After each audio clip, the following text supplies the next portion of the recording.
Bonjour à tous, aujourd'hui nous allons aborder une question épineuse qui est celle de savoir si votre CV doit tenir sur une page, deux pages ou plus.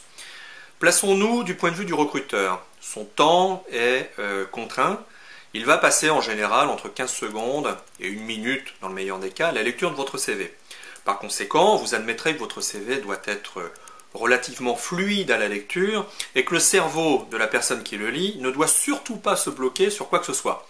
Alors qu'est-ce que c'est qu'un blocage? Un blocage, ça peut être la compréhension d'un jargon professionnel.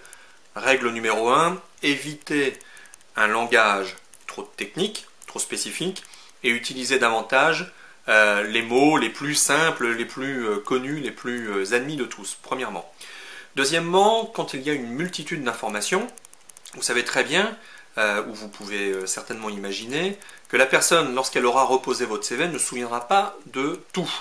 Par conséquent, une deuxième règle essentielle à la construction de votre CV, c'est de faire en sorte d'utiliser l'empan, E-M-P-A-N. L'empan, c'est la capacité mémotechnique d'une personne à se souvenir de ce qu'elle a vu.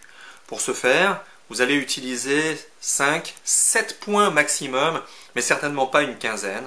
Vous allez faire en sorte d'avoir des phrases aussi qui tiennent relativement concentrées en 7 ou 8 mots maximum, et pas davantage. Enfin, troisième point, vous allez essayer d'avoir un CV dont la structure graphique ne soit pas trop complexe. Quand elle est complexe, quand il y a des cadres dans tous les sens, vous avez l'œil qui est à gauche, à droite, qui est extrêmement sollicité et finalement l'attention se perd un peu dans la concentration autour de la compréhension du CV. Donc on évite. Alors maintenant, une fois que tout cela est dit, vous avez 30 ans d'expérience, votre CV ne tient pas sur une page, c'est normal.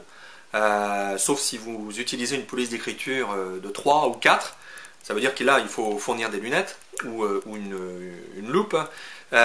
Donc si votre CV ne tient pas sur une page, c'est pas dramatique. Pourvu que la première page soit passionnante, la deuxième sera lue. D'accord? Ça c'est le premier point. Le deuxième point, c'est que si vous avez peu d'expérience professionnelle, évidemment il vaut mieux faire tenir votre CV sur une seule page. Avec une taille, une police d'écriture supérieure à 10, encore une fois.